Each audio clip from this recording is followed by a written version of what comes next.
Hi. Our next session is going to be on the 5Fs. The 5Fs are an excellent tool to help you achieve balance. What are the 5Fs? The 5Fs are faith, family, friends, fitness, and finances. And we're going to talk later through some exercises on how you can use these as a tool in your life to help you achieve the balance that we all need. The first thing we got to talk about, though, is how important it is to avoid extremes. You know, in Ecclesiastes 7:18, it said that it is good to grasp the one and not let go of the other. Whoever fears God will avoid all extremes. The problem with extremes, and I think our culture tends to push us to extremes, is it puts us way out of balance. Granted, we might have huge success in one specialized area or arena. The problem is that our family and our friends and our faith may pay the price for that kind of extreme. You know, baseball, many people still think of as kind of the American sport. It's a big sport here in the United States. And I saw recently that when they define a top baseball player, they call him a five-tool player. And what they mean by that is he's got all the weapons. He can throw, he can catch, he can run, he can hit with power, and he can hit for average. That's a five-tool player. And coaches will say they would much prefer to have a five-tool player on the team than someone that excels in three or four tools, even if the five-tool player isn't as exceptional in all five of the tools. But the problem with the guy that's just a three-tool or a four-tool player is he's got a hole in his game or a weakness. It's a liability. It's something that a coach can't cover up on the field. And you know, in the same way, the 5Fs of life kind of fit that. You can excel at one or two or three of the 5Fs, maybe family, friends, fitness. But it's the Fs that you ignore that will come back and give you pain. It's the Achilles heel of your life. So we don't have to excel at all of them. We just can't ignore or be bankrupt in any of them. Because I'll guarantee you, the F that you ignore, that's the one that's going to come back and bite you. Now granted, we're not all wired the same. God's made us differently. He's gifted us differently. It's going to be much easier for us to excel in some of these Fs than others. But we don't have to hit home runs. Just get on base on all of them.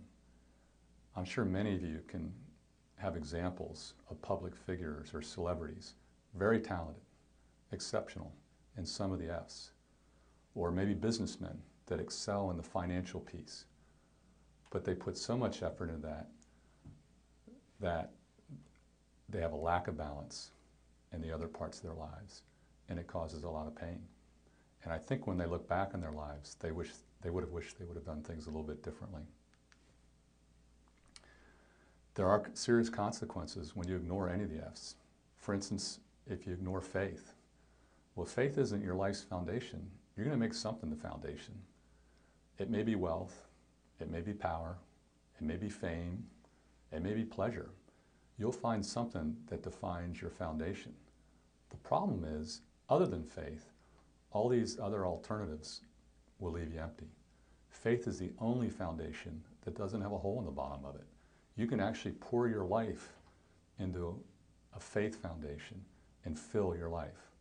It won't drain through. But you can't build a fulfilling life without faith. It's the only foundation that can be relied on when life's storms come. And life's storms, they will come, just a matter of time. The consequence of ignoring the F of family is the pain of broken relationships. Divorces, separations, kids grow up you don't even know. You basically miss out on the joy of family. And ultimately, ignoring your family leads to a feeling of being alone, and you will be. If you ignore the F of friends, you won't have peers that can recharge you. Just doing life together, the joy of experiences and events and activities, and some of the common bonds and trust that you build with close friends. You know, I saw a story recently in the St. Petersburg Times that kind of caught my eye because it had to do with friends. And it talked about a young man that was devastated over his father's recent funeral. And it wasn't about his dad's death. His dad had lived a full life. He was an older man. What he was devastated about was at the funeral, he couldn't find enough friends to carry his dad's coffin out at the end of the funeral. He had to recruit 2 landscapers and the hearse driver and the assistant. And I think it really hit the young man that his dad had not made much of an investment in friendships over the years. And I think there's something to be learned there from all of us. The consequence of you ignoring the fitness F, I think that's pretty obvious. You know, we're going to have poor health, and when we have poor health, it leads to a poor quality of life. It's a life cut short. You won't have the life that God intended for you. You know, our body is a temple, and we need to be a good steward of it. And we can't enjoy our other Fs half as much when we have bad health. So it's important. You know, I know some examples of people that do really well in the other 4 Fs, faith and family and friend and even finances. But they're 100 pounds overweight. It's kind of sad to think that they might not be able to walk their little girl down the aisle someday. But they've done so well in the other 4 Fs. But the one they ignore may drop them. Be very cautious. You can't be bankrupt in any of these. And if you ignore the F of finances, well, you have a lot of stress in your life. Many statistics will say it's the #1 cause of breakups in a marriage. It leads to divorce. And you know what? The finance F, it can't be isolated. You can't compartmentalize it. It'll bleed over into all aspects of your life, and it'll pull you down in everything you do, including your faith. So hopefully we can agree that the 5 Fs are important, and it's important to be intentional about all of them.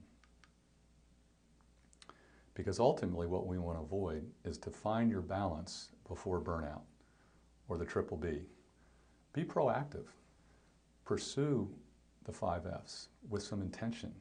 Don't wait for a crisis.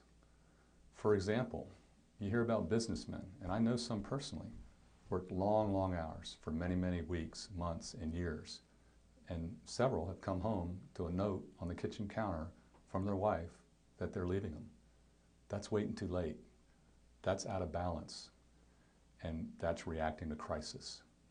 Or the example I gave you earlier, somebody that's way overweight and keeps putting it off and putting it off and putting it off, and someday it's too late. It could be a heart attack, a stroke. That's a crisis. That's waiting too late. Be on the front end of this. Be proactive. Be intentional. There's also some seasonal balances to life, though, and I understand that. I went through that myself. I emphasize certain Fs at different seasons of my life based on where I was at, with marriage, with young children, with trying to start a business. I don't think that's unusual. But what's important is to get back in balance after that season ends. The problem is when the season ends and you stay out of balance. And of course, faith is always in season. Now I'm going to take a little bit of time just to focus on faith. Faith is the foundation of your life. It's the first F. It's very important. So we're going to explore that a little bit more detail. And I find it interesting that many times Jesus will use the metaphor of building a home as building a life. And in Matthew 7:24 through 27, he says, "Therefore, everyone who hears these words of mine and puts them into practice is like a wise man who built his house on the rock. The rain came down, the streams rose, and the winds blew and beat against that house. Yet it did not fall, because it had its foundation on the rock. But everyone who hears these words of mine and does not put them into practice is like a foolish man who built his house on sand. The rain came down, the streams rose, and the winds blew and beat against that house, and it fell with a great crash." You know what's interesting about that verse is both men heard the same information. They heard about where to build their house, build their life. They both heard it, but only one listened. Only one actually experienced transformation. So one heard and didn't act and built his house on the sand. One heard and acted and built his house on the rock.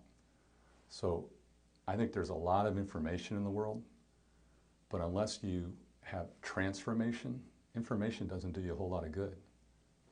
It's like having good intentions without following through. One man might have had good intentions but didn't follow through. The other heard the same information and he acted on that information. He had transformation.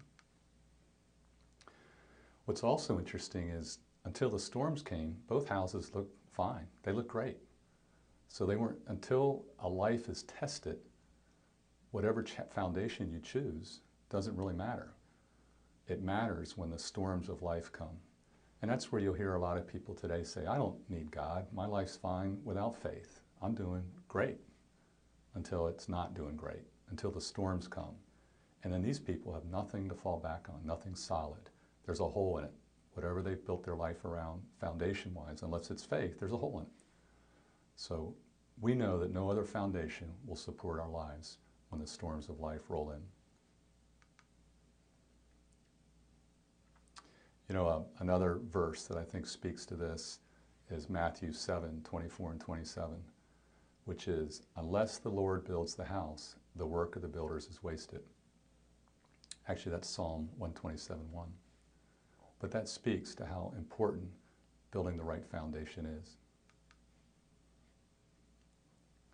You know, it also brings back kind of a story early in my marriage. It was actually our first home.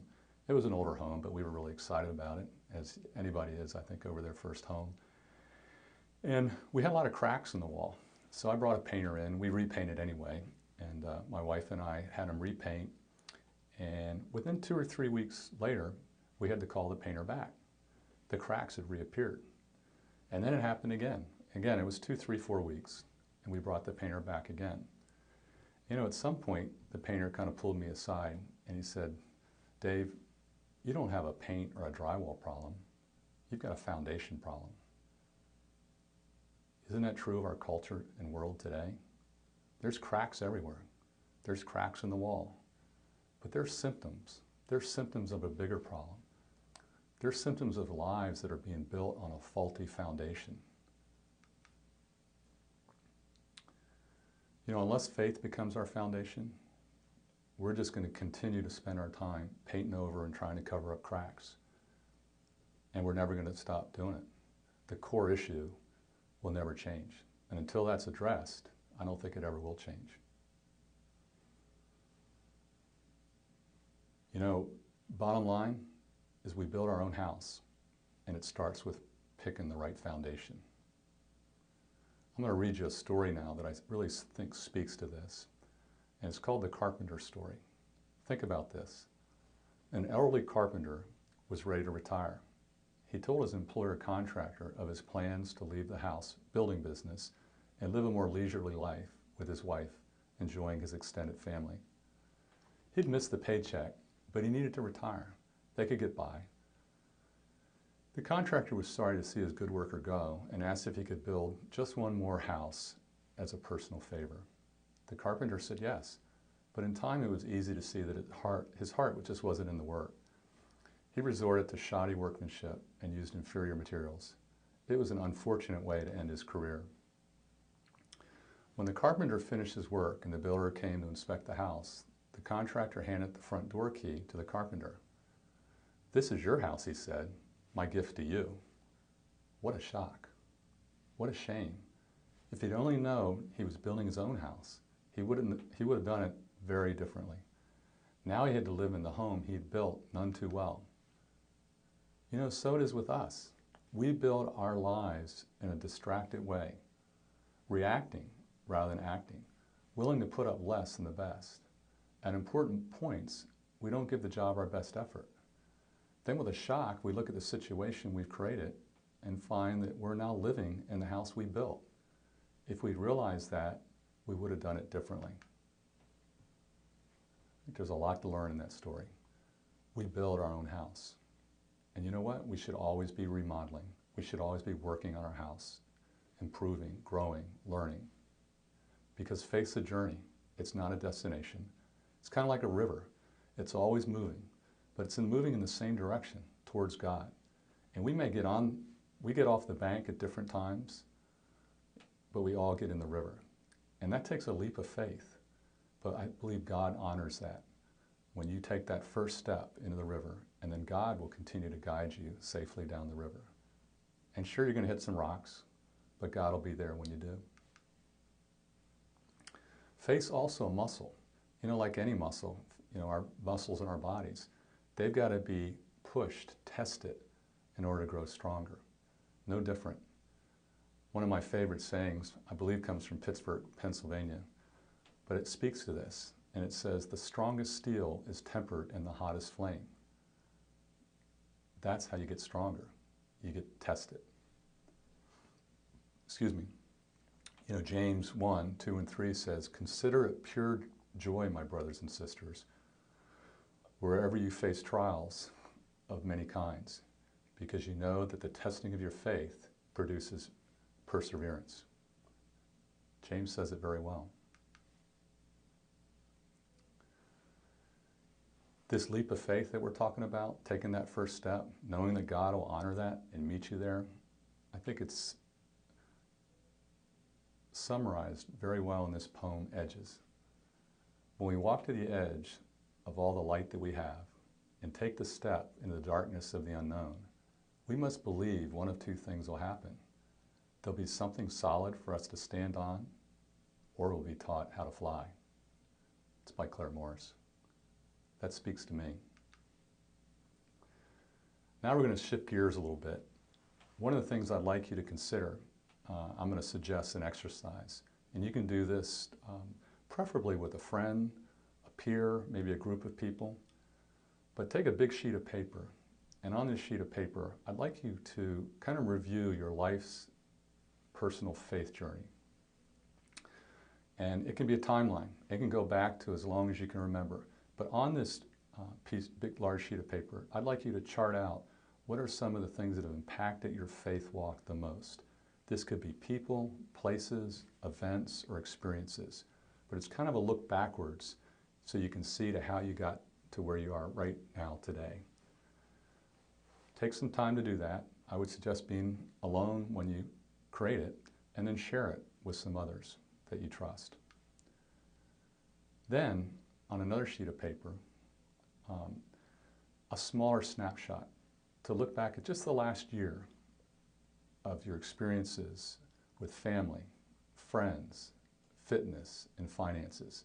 This is kind of a smaller snapshot, but again, more important to kind of bring you up to speed to where you are right today in each one of these categories. Then what I'm going to ask you to do is do a self-assessment on each one of them on a scale of 1 to 5. 5 being, you couldn't be doing any better. Just keep doing what you're doing. And 1 being, meaning you need to really work on it.